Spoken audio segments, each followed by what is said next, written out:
No one ever said it would be easy.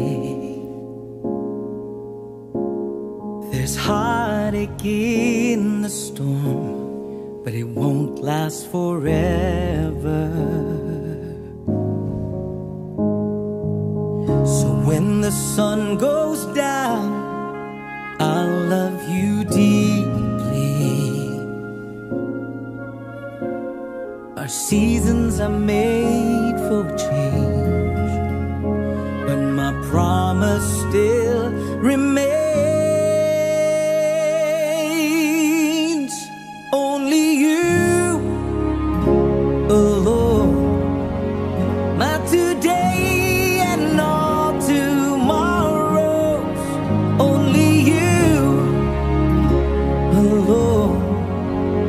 You're my anchor when I'm hopeless. Even if the road ahead is unclear, we will hold each other's hands in the darkness. I choose you a million times over. Only you.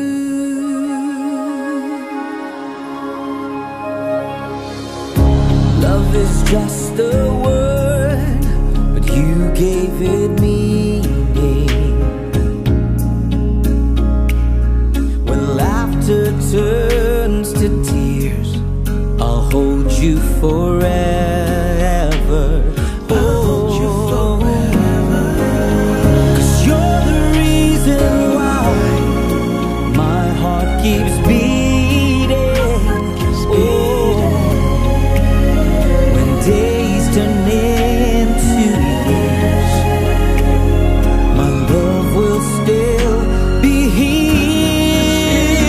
Oh, only you alone, my today and all tomorrows.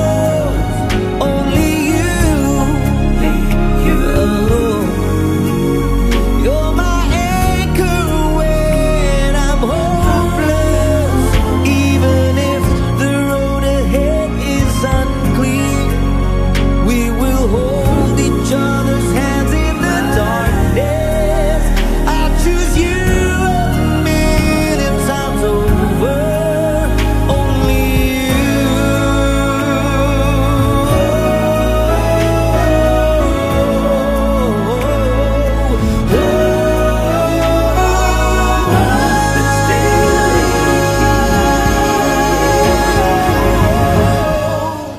Only you alone. What today and all tomorrow. My love. Only you. Only you. Only you. Nobody else but you. Only you alone. You're my anchor when I'm hopeless. Even if the road ahead is unclear, we will hold each other's hands in the darkness. I choose you a million times over.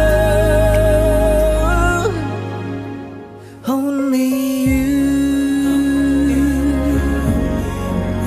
Only you. Oh.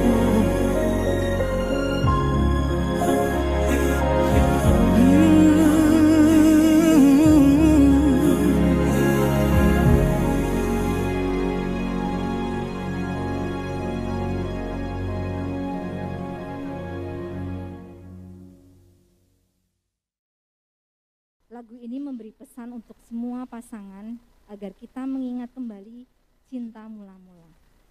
Karena dengan bersama kita bisa melewati semua permasalahan dan badai dalam hidup ini.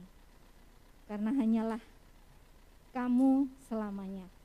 Berikan itu kepada pasangan kita. Ini wadah KMDM, kita akan mengupas tuntas malam hari ini tentang keluarga. Karena banyak sekali kita melihat, apalagi saat-saat kondisi seperti ini, banyak perceraian di mana-mana, bahkan itu yang anak Tuhan ataupun bukan. Kita mau selesaikan malam hari ini. Waktu selanjutnya saya serahkan kepada Bapak Tony.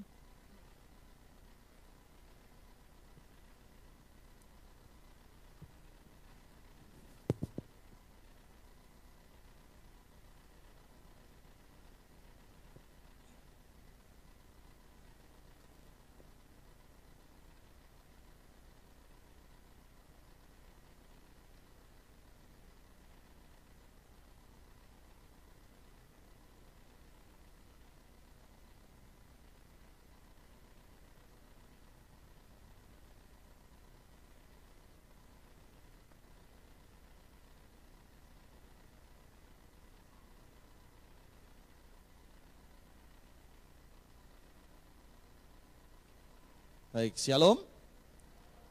Baik, senang sekali bisa bertemu setelah mungkin sekian lama ya kita tidak lagi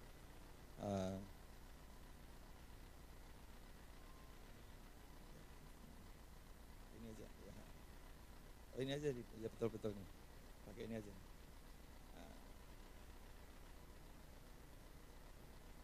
Baik, luar biasa ya, kita puji Tuhan kita masih sehat semua dalam perlindungan Tuhan. Kita hari ini ada dalam sebuah pertemuan keluarga. Saya tahun ini ya sedikit informasi aja, jadi saya pendeta Tony ya, saya selama ini di GBI saya menjabat sebagai di bidang BEC, Bethel Empowering Center, itu adalah mementor gereja-gereja. Tiga periode, ganti ketua BPD, Jateng DIY, beberapa kali saya tetap di BEC, tapi tahun ini Pak Rubin Adi, ketua sinode kami, GBI, membentuk bidang baru, pelayanan baru namanya bidang pembinaan keluarga. Nah, saya diminta untuk mengawal bidang pembinaan keluarga untuk Jateng DIY, jadi saya sekarang banyak melayani keluarga ya, jadi kalau ketika saya diminta kemarin sama Pak David untuk keluarga, saya ngomong oke, kenapa? Karena ini di hari-hari saya sedang bicara banyak tentang keluarga ya. Keluarga hari ini banyak harus dikonsentrasikan. Kenapa? Karena ada banyak hal yang banyak keluarga-keluarga berantakan. Hari-hari ini pandemi tidak membuat orang makin kuat, tetapi membuat banyak keluarga-keluarga menjadi rapuh ya. Saya melihat beberapa berita yang mengenaskan ya. Di Jawa Barat, sebuah kantor pengadilan untuk menceraikan keluarga yang akan bercerai, itu kantornya buka jam 9, jam 7 udah orang antri ya, sampai keluar halaman. Kenapa? Karena terlalu banyak orang yang mau cerai ya. Dan itu sangat menyedihkan, banyak persoalan dan hal-hal yang seringkali dihadapi keluarga. Terutama masa pandemi ini banyak sekali memicu tentang hal itu. Nah, itu sebabnya hari ini saya dikasih tema unconditional love atau kasih yang tidak terkondisikan. Ya, jadi hari ini kita tahu bahwa seringkali kasih ini selalu dikondisikan. Dari dulu kita mengenal ungkapan kondisi tentang kasih. Contoh begini ya, ada ungkapan ada uang abang disayang ya, nggak ada uang abang ya ditendang ya dibuang, itu kan kondisi ya. Jadi kalau ada duit ya disayang-sayang, begitu kondisinya berubah nggak punya duit dibuang. Nah ini yang terjadi, kondisi itu mempengaruhi sekali dalam hal ini tentang tentang kasih. Itu sebabnya hari ini kita akan secara khusus membicarakan memelihara kasih dalam kehidupan rumah tangga dalam menghadapi berbagai krisis. Nah, krisis hari ini sedang melanda banyak orang, Kristenan, keluarga Kristen pun masuk di dalamnya. Nah, itu sebabnya hari ini kita akan melihat seperti apa sih unconditional love, seperti apa sih, karena kita rindu untuk kita mengalami sebuah kekuatan ya. Tadi video tadi menceritakan tentang keluarga yang berubah, ya, kasih tapi berubah. Kenapa situasinya? Mengubah banyak hal ya, jadi sehingga kita tahu bahwa hari ini kita membutuhkan kasih yang tidak berubah, kasih yang tidak terkondisikan. Apapun baik siang malam, baik apapun tetap kasih itu terjaga dengan baik di dalam keluarga. Nah itu sebabnya mari kita akan lihat hal-hal ini. Nah, satu ayat, next kita akan melihat satu ayat ini. Efesus 3 ayat 18. Mari kita akan baca sama-sama, 2, 3. Aku berdoa supaya kamu bersama-sama dengan segala orang kudus dapat memahami betapa lebarnya dan panjangnya dan tingginya dan dalamnya kasih Kristus. Jadi kalau kita ini mau belajar tentang kepada Kristus, kita tidak hanya belajar tentang bagaimana melayani, bagaimana kehidupan doanya, bagaimana kehidupan pelayanan, bagaimana kehidupan kekudusan, tapi Kristus juga mengajarkan, Tuhan mengajarkan kepada kita kasih. Nah, itu sebabnya ada lagu begini bunyinya. Ajarilah kami bahasa cintamu, agar kami dekat padamu ya Tuhanku. Ajarilah kami. Nah saudara, itu kita diminta untuk belajar kasih dari Tuhan. Nah kasih Tuhan itu dengar baik-baik. Kasih Tuhan itu disebutkan lebar, tinggi, apalagi panjang dan dalam. Nah kalau kita mau mengasihi, menjaga kasih di dalam keluarga, bagaimana cara saya mengasihi istri saya? Bagaimana cara istri saya mengasihi saya? Mari kita mengasihi bukan dari kasih saya.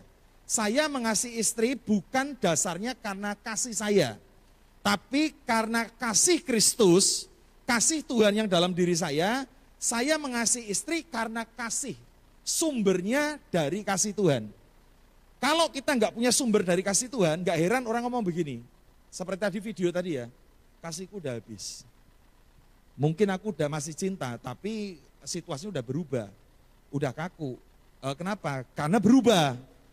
Kenapa ada orang ngomong begini? Aku sudah nggak bisa lagi mengasihi kamu. Cintaku sudah habis. Kasihku sudah habis. Kesabaranku sudah habis. Kenapa orang bisa ngomong begini? Karena dia mengasihi dengan kasihnya sendiri. Dengan kesabarannya sendiri. Tapi kalau kita mau belajar dari Tuhan, kasih Tuhan, maka kasih Tuhan itu betapa tinggi, betapa dalam, betapa lebar, betapa besar kasih Tuhan. Gak ada habis-habisnya seperti air sungai yang mengalir. Amin. Jadi hari ini komitmennya di atas gini. Kasih Tuhan menjadi dasar kasih dalam keluarga. Yuk baca sama-sama. 2, 3. Kasih Tuhan. Ya, jadi kalau kita mau mengasihi pasangan kita, maka jangan mengasihi dengan kasih kita sendiri. Dasarnya adalah kita minta kasih Tuhan. Dan kasih Tuhan selalu baru tiap hari. Selalu baru tiap hari. Amin. Saudara, kasih Tuhan itu selalu baru. Jadi ketika hari ini mungkin saya lelah mengalami sebuah hubungan dengan seistri. Waduh capek, jengkel, saya tidur, besok pagi Tuhan kasih selalu baru setiap hari, selalu setiap pagi. Dia kasih kita kasih yang tidak pernah habis, kasih yang tidak pernah berhenti mengalir. Sehingga dasarnya adalah kasih Tuhan adalah kasih di dalam keluarga. Itu sebabnya kalau keluarga tidak punya Tuhan, tidak pernah belajar dari kasih Tuhan, tidak pernah minta mendekat kepada kasih Tuhan, maka stok kita, stok kasih kita gampang habis. Ya. Persediaan kita punya kasih makin hari makin menipis. Kepahitan makin mengikis, makin menipis. Pertengkaran semakin mengikis kasih. Sehingga kasih kita menjadi suam, menjadi dingin, menjadi beku. Nah itu sebabnya hari ini dasarnya satu, yaitu kasih Tuhan. Ku kasihi kau dengan kasih Tuhan, ku kasihi kau dengan, jadi bukan dengan kasih kita, ya. Jadi kalau kita mau mengasihi pasangan kita, jangan dengan kasih kita. Kalau kasih kita saja, habis. Itu sebabnya kita harus selalu terhubung dengan Tuhan. Ketika kita mulai dekat dengan Tuhan, belajar bahasa kasihnya, belajar cintanya, maka yang terjadi, kasih kita kepada pasangan kita tidak akan pernah berhenti mengalir. Katakan amin. Disakiti tiap hari, tapi enggak pernah habis. Kecewa tiap hari, enggak pernah habis. Ya, kenapa? Karena kasih Tuhan. Makanya saya melayani sebuah keluarga yang istri ini ditinggal selingkuh berkali-kali, ya. Mungkin 4 atau 5 kali. Waduh, disakiti. Bahkan pernah satu kali wanitanya itu dibawa pulang, saudara. Ini gila banget nih pria ya. Dan dia ngomong begini, sudah kamu lihat aku kan sekarang udah sama wanita lain. Kalau kamu gak suka, cerain aja. Udah kita cerai aja. Tapi istri tetap ngotot, saudara ya. Wah, kita konseling berkali-kali.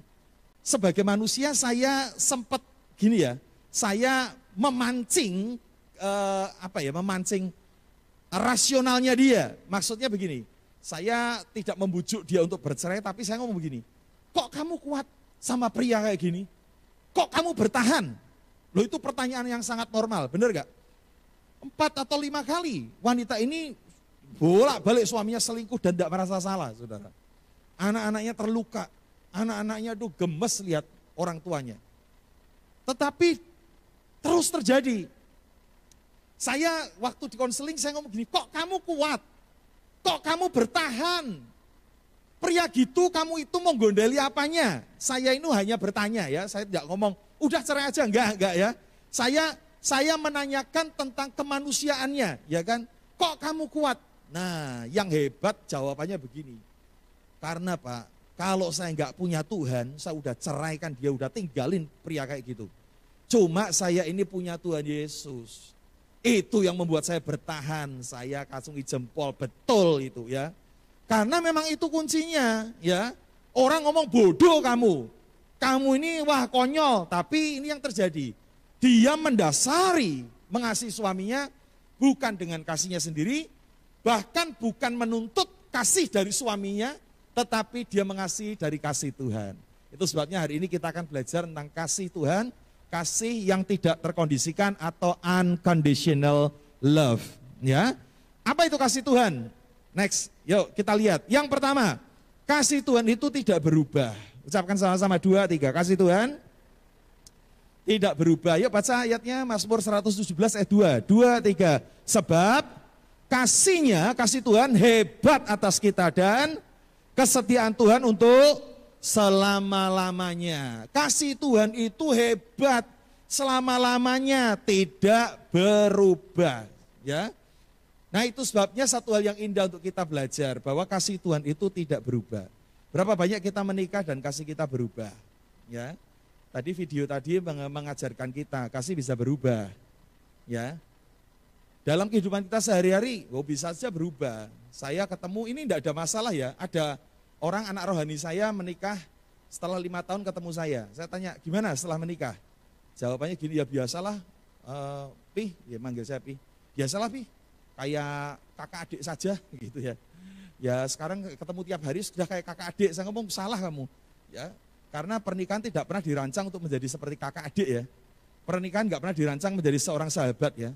Pernikahan itu dirancang tetap menjadi kekasih seumur hidup. Katakan kekasih seumur hidup. Nah harusnya nggak berubah, ya kan? Justru harusnya semakin menggairahkan toh. Dulu pacaran sembunyi-sembunyi, sekarang nggak perlu sembunyi-sembunyi. Dulu mau pegangan tangan, wah bisa dimarahin orang serumah. Sekarang mau pegangan, mau pelukan nggak apa-apa, ya kan? Saya mau peluk istri saya di depan umum nggak ada masalah, ya kan? Oh dia istri saya, mau saya cium di muka umum pun nggak ada masalah, ya kan? Maaf kata nih, ini kan kita nih orang keluarga nih ya. Maaf kata nih, saya mau hamili dia pun gak ada masalah loh. Ya kan udah istri saya. Ngerti ya? Kan dulu waktu pacaran gak boleh. Artinya apa? Harusnya kasih itu gak berubah. Kenapa? Karena kita kasih itu akan terus ya. Kasih Tuhan itu tidak berubah. Makanya kita mesti belajar. Kalau kita mau belajar ya. Ajarilah kami bahasa kasih-Mu. Nah, bahasa kasih Tuhan itu satu. Kasih Tuhan, kalau kita mau belajar dari kasih Tuhan, kasihnya tidak pernah berubah. Yang percaya katakan amin. Nah manusia yang seringkali berubah. Kita ini seringkali berubah-ubah, kenapa? Karena kita merasa gini, aduh Pak, gak usah romantis-romantisan lah. Wes tuwa. Ya kan? Isin karo anake. Loh saudara, harusnya gak begitu. Saya sangat terberkati dengan bukunya, ada yang tahu namanya Pak Bruce Wilkinson ya. Pak Bruce Wilkinson itu pendiri World Teach. Ya, dulu cabangnya di Indonesia saya bersama dengan Pak Martin Musli, ada yang masih ingat ya Pak Martin Musli ya. Itu dulu sahabat saya dan kami agen World Teach. Nah waktu itu kami diperkenalkan satu modul judulnya Biblical Portrait of Marriage atau potret pernikahan yang alkitabiah. Nah, saya senang ketika saya mendengar beliau cerita begini. Dia bersaksi, ini Pak Bruce ini umurnya waktu itu 76 tahun. Jadi 76 tahun udah tua ya. Rambutnya udah putih semua, udah tua. Dan waktu itu dia ngomong cerita begini, tahu nggak? Waktu itu aku tuh merayakan 76 tahun, aku tuh merayakan ulang tahun pernikahan yang ke-50 tahun dengan istrinya. Wah, di sini ada yang sudah menikah 50 tahun? Halo? Enggak ada ya?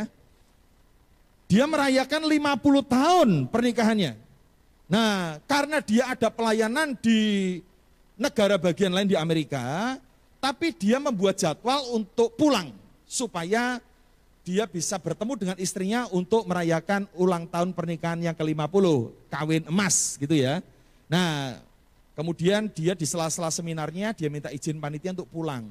Nah, negara bagian Amerika dia harus menempuh perjalanan dengan pesawat kurang lebih 3 jam naik pesawat. Sehingga dia pikir, dia lihat kalau dia nanti turun di kotanya, kemudian dia ketemu istrinya, dia ngomong begini, waktunya nggak akan cukup untuk dia beli sesuatu untuk hadiah untuk istrinya. Maka dia beli karangan bunga yang gedenya minta ampun, karangan bunga ya, buke begitu yang gede di kota tempat dia seminar, kemudian dia bawa itu di dalam pesawat, saudara ya. Jadi buke kembang bunga segar itu dibawa dia izin, boleh nggak saya bawa ke pesawat, takutnya rusak, saya nggak bisa masukin bagasi, sehingga di dalam pesawat saya harus pangku itu hand bouquet ya, yang karangan bunga itu, rupanya diizinkan dan dia ngomong, kok bawa gitu, kenapa sih? Dia dengan senyum ngomong begini kepada para petugas di airport, hari ini adalah ulang tahun pernikahan kami yang ke-50. Dan aku akan bawakan bunga yang cantik ini untuk istriku. Orang pada ketawa, saudara. Ya, wis tuwa macam-macam gitu ya. Dan kemudian dia masuk ke dalam pesawat dan dia pangku hati-hati sekali bunga itu.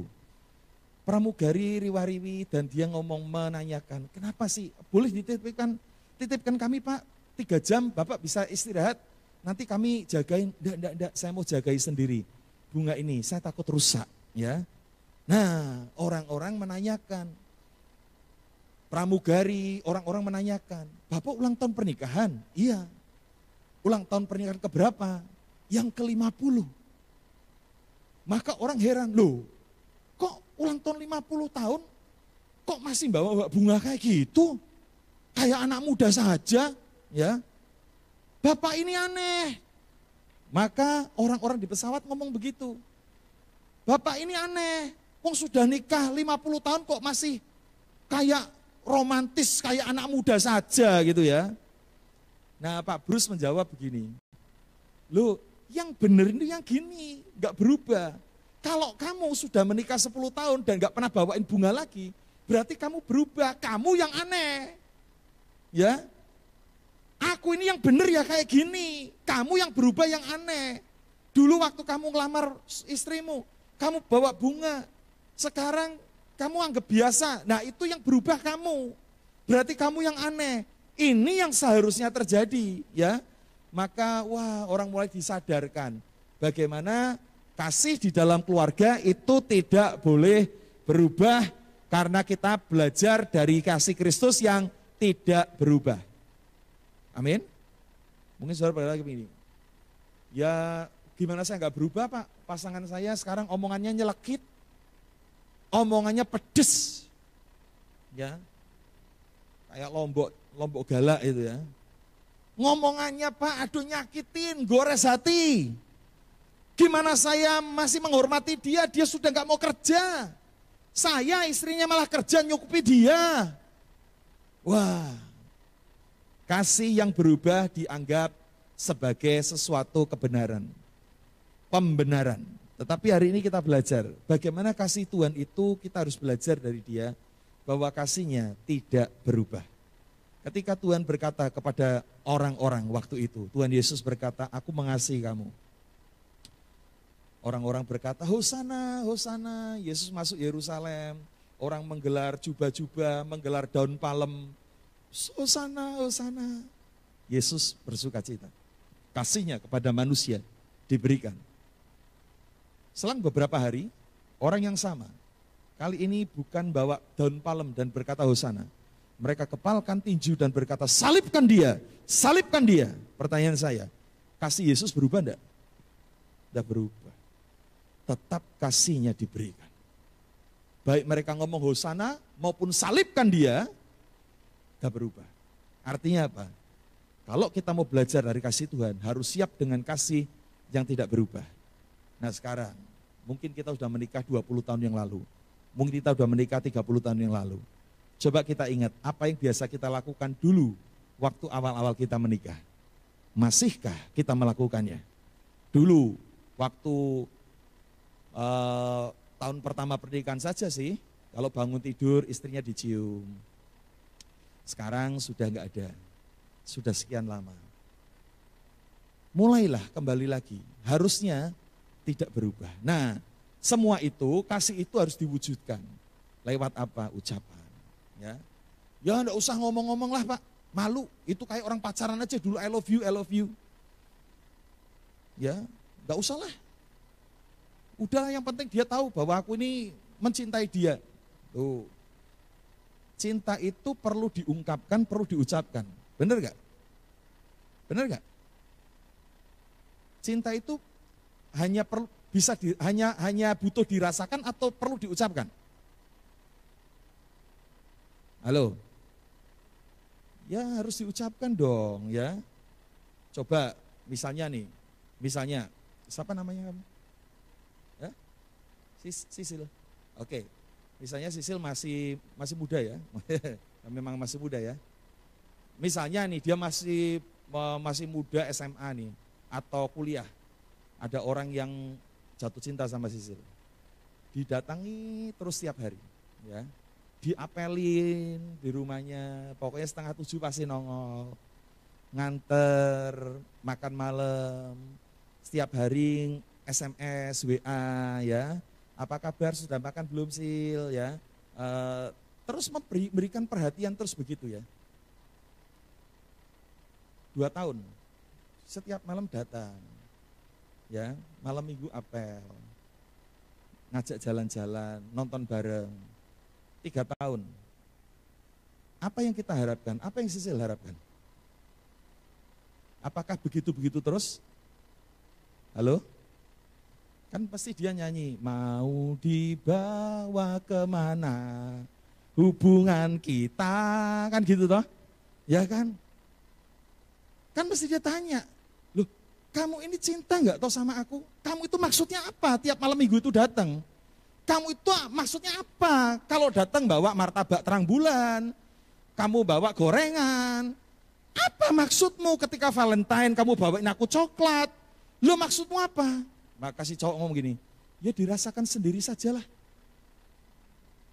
Coba kamu rasakan sendiri apa perasaanku.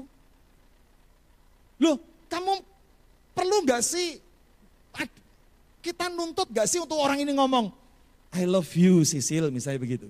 Butuh enggak? Butuh enggak? Butuh dong, ya kan? Artinya harus diucapkan.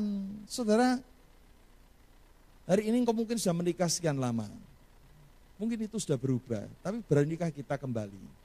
Ketemu suami kita ngomong, Pak, ganteng ya Bapak saiki ya. Pak, ganteng ya Bapak, saya tua, saya ganteng ya Pak. Suaminya ngomong, jaluk tambahan duit belanja. Artinya kita ini mesti ngomong, ya cinta itu harus diucapkan. Jadi jangan sampai hanya, ya enggak usah diomong lah, malu. Itu menjadi sesuatu yang harus kita sampaikan. Di dalam Alkitab itu istilahnya ada namanya iman itu nggak hanya sekedar dirasakan, tapi proclaim, ya, memproklamirkan, menyatakan, ya. Roma 10 ayat 10. Saudara mau jadi orang Kristen harus ngomong loh, ya kan? Roma 10 ayat 10 ngomong apa?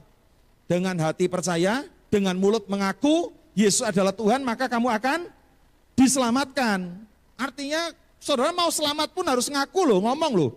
Jadi ucapan itu penting, ya.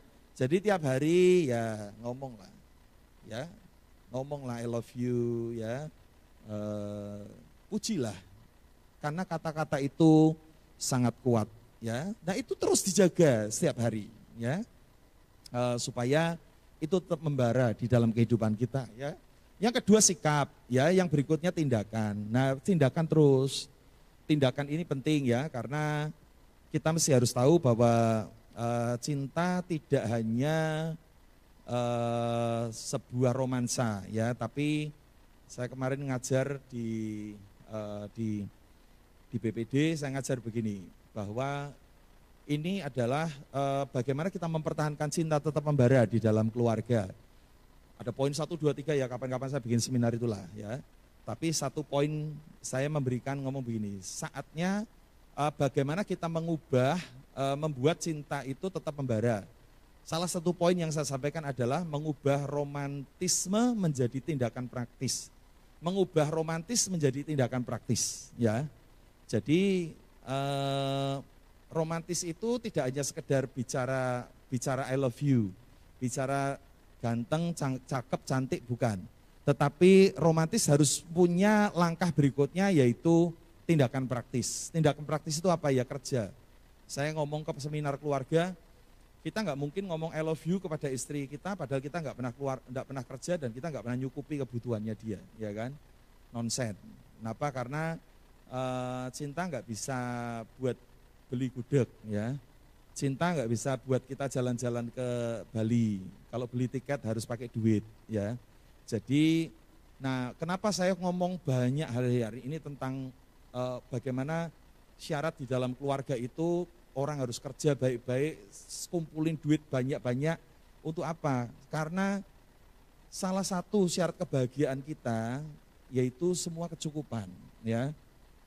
Makanya saya kemarin juga hari Minggu saya memberikan pemberkatan nikah anaknya Pendeta Ayub di Semarang. Saya diminta untuk memberkati, saya menyampaikan kepada dia bahwa ketika Salomo menulis kitab Kidung Agung, dia membuat rayu-rayuan, mempelai pria, memuji mempelai wanita, ya. Cantik sekali engkau manisku, tidak ada cacat celah padamu. Maka dibalas oleh mempelai wanita, tampan sekali engkau, kekasihku, ya. Dan kemudian ditutup dengan ayat setelah itu, setelah saling memuji, tempat pendirian kita dari kayu aras. Dan dia menceritakan tentang rumahnya. Artinya apa? Dia punya rumah yang bagus, bahan-bahannya bagus, keren, ya. Jadi artinya apa? Rumah, fasilitas dalam rumah itu menjadi bagian mereka menikmati semuanya itu, ya. Makanya kalau orang ada di jemaat saya ini, kalau orang mau nikah, datang sama saya, Pak, saya mau nikah, Pak. Saya tanya kapan mau nikah?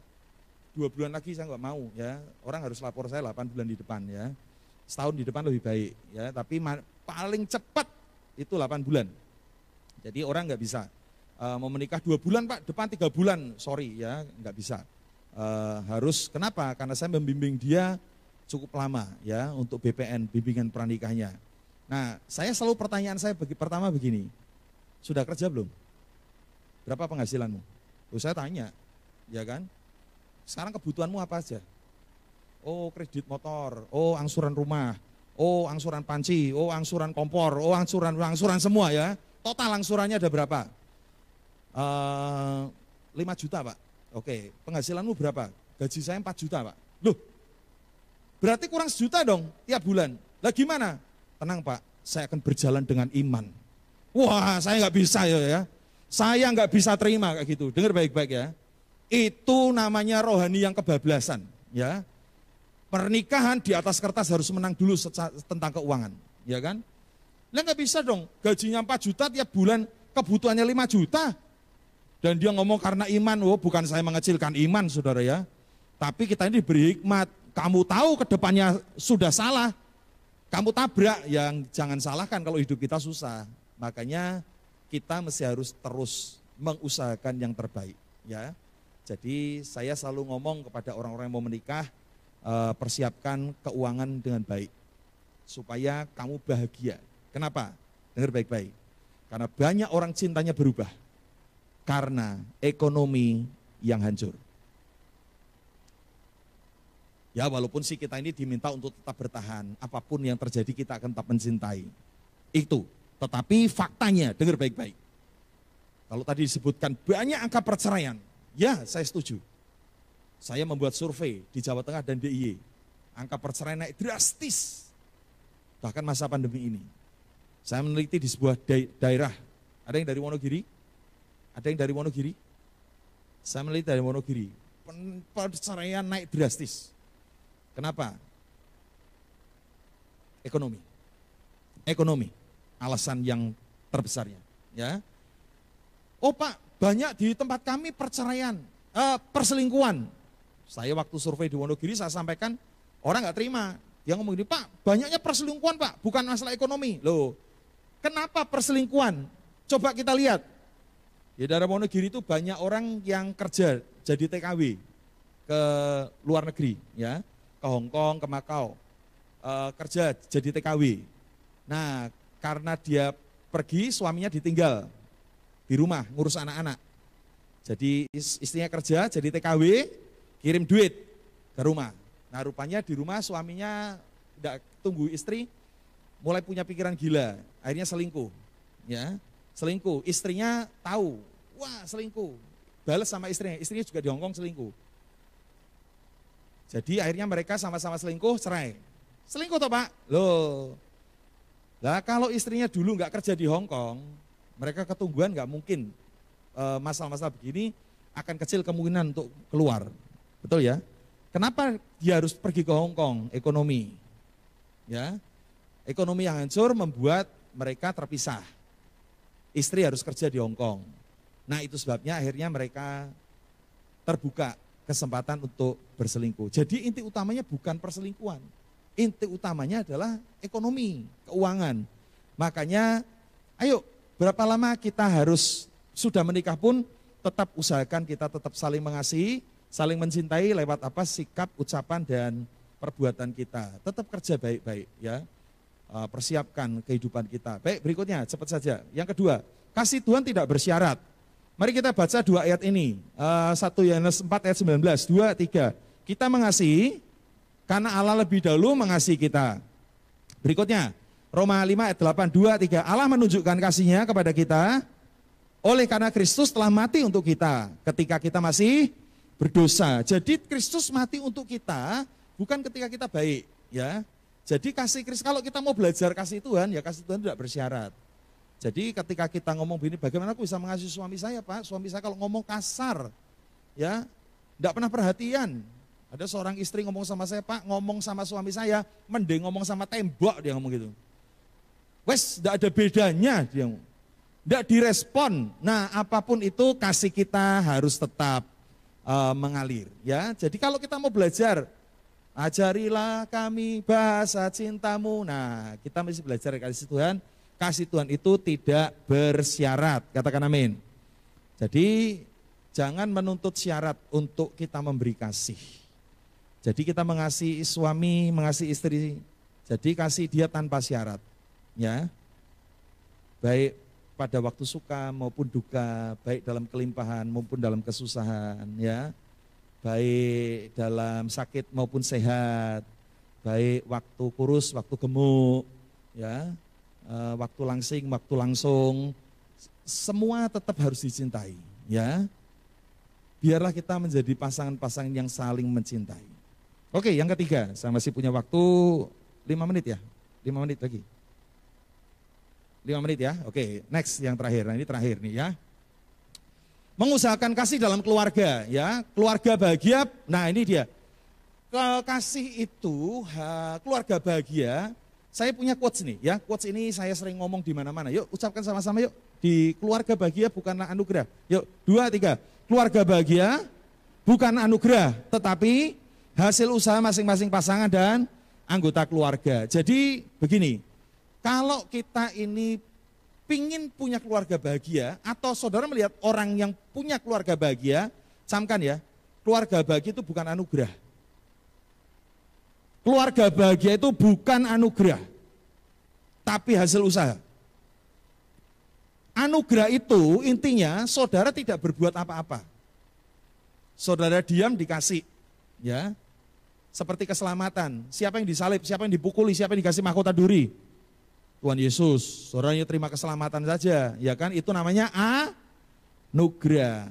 Nah, keluarga bahagia itu bukan anugerah. Saudara tiba-tiba saya dengan istri punya keluarga bahagia itu anugerah, bukan. Ini hasil loh, usaha saya harus mengerti dia memaafkan saya, terus tiap hari, ya kan? Jadi kalau ada orang keluarga bahagia, itu berarti mereka punya usaha yang luar biasa. Ya, saudara nggak bisa berdoa begini ya, Tuhan berikan biar suami saya yang tidak peduli menjadi peduli dengan saya. Dalam nama Yesus, amin. Tiba-tiba ting, shalom mama, I love you mama. Oh, itu berarti baru kebentur tembok itu kepalanya ya. Langsung owah itu belakang dalamnya. Makanya itu nggak bisa suami berdoa, Tuhan berikan istriku yang cerewet menjadi pendiam. Tiba-tiba dia nggak cerewet lagi, nonsen ya. Nggak bisa begitu. Kita nggak bisa, Tuhan berikan kami keluarga bahagia, tiba-tiba ting jadi keluarga bahagia. Bukan. Keluarga bahagia itu usaha, katakan usaha. Nah, saudara harus berusaha. Hari ini kalau saudara mau punya kasih yang unconditional, saudara ini adalah harus usaha. Saudara nggak cukup berdoa. Dengar baik-baik. Saudara nggak cukup berdoa untuk punya kasih unconditional. Saudara harus latihan. Hari ini saudara dengar khotbah senang. Pulang misalnya, suamimu nggak ikut kebaktian malam ini. Tiba-tiba dia bertingkah menjengkelkan luar biasa. Nah, saudara bisa ngomong dalam hati, wah ini waktunya aku praktek nih. Ya, aku akan usaha untuk mengampuninya. Aku akan berusaha untuk menerima dia apa adanya. Dulu tak lawan, sekarang udahlah aku tak praktek. Saudara, usaha. Ya, saudara, keluarga bahagia itu harus diusahakan. Yesus di atas kayu salib itu adalah bentuk usaha mengasihi manusia. Gak hanya ngomong, tapi berusaha. Jadi kalau mau punya keluarga yang bahagia, punya unconditional love, saudara harus berusaha. Ya. Hasil usaha akan melahirkan sebuah keluarga yang bahagia. Sekali lagi, keluarga bahagia itu bukan anugerah. Saudara nggak bisa doa dan mujizat terjadi. Nonsen, ya. Tapi ada Pak, ya 1.000.000 mungkin ya. Saya nggak mau jadi 1.000.000-nya. Dan itu pun bukan itu polanya. Karena semua harus diusahakan. Ya, kasih itu harus berusaha. Kasih itu kata aktif, di mana kita harus berusaha. Kalau saudara lihat ada keluarga yang bahagia, saudara berarti ngomong begini, itu berarti luar biasa. Masing-masing bisa menerima, saling mengampuni, dan lain sebagainya. Itu sebabnya kalau mau punya unconditional love, jangan berhenti sampai hanya di doa dan puasa. Saudara harus berusaha. Dan mulai hari ini kita praktek. Ketika engkau disakiti, engkau mengampuni. Ketika engkau dikhianati, engkau tetap mendoakan. Ketika engkau mungkin disalah mengerti, engkau tetap berkata-kata positif. Itu unconditional love. Bukan dari hasil doa saja, tetapi dari usaha kita. Setiap hari kita berlatih supaya kita memiliki unconditional love. Tadi video tadi menunjukkan kita harus ada usaha, benar gak? Usaha loh. Harus mulai membuka diri, harus mulai saling mengaku salah. Usaha. Gak bisa hanya diam-diam berdoa saja, dibawa dalam doa terus doa puasa, gak bisa. Harus ada mulai usaha. Karena keluarga bahagia itu tidak hanya dicapai dengan sebuah doa, tapi juga dengan usaha. Ya. Jadi sekali lagi ucapkan sama-sama sebagai penutup, 2, 3, keluarga bahagia bukan anugerah, tetapi hasil usaha masing-masing pasangan dan anggota. Amin untuk firman Tuhan. Mari kita akan bangkit berdiri. Kita naikkan pujian kasih, pasti lemah lembut, kasih pasti memaafkan, kasih pasti murah hati. Haleluya, Yesus Tuhan.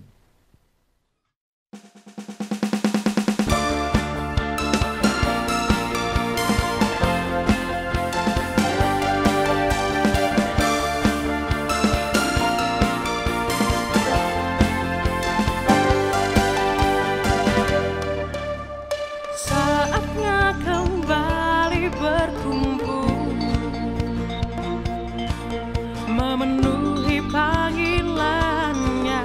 Siapkanlah hatimu. Tiada perbedaan bagimu.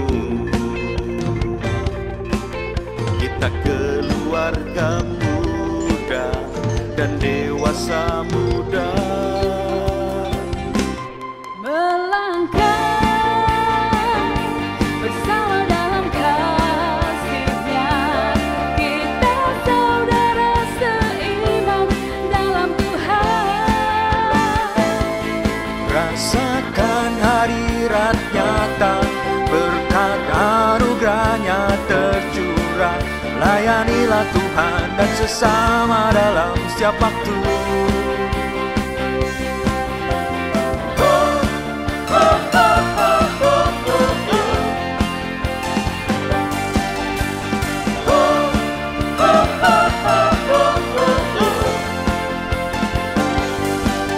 Kita keluarga muda dan dewasa muda.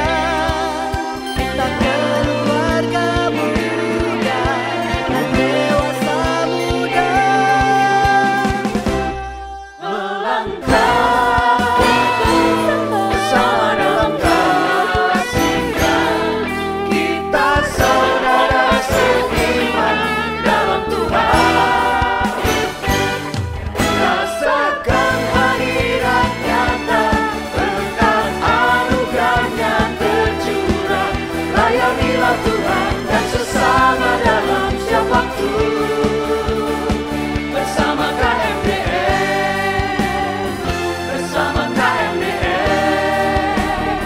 bersama KMDM.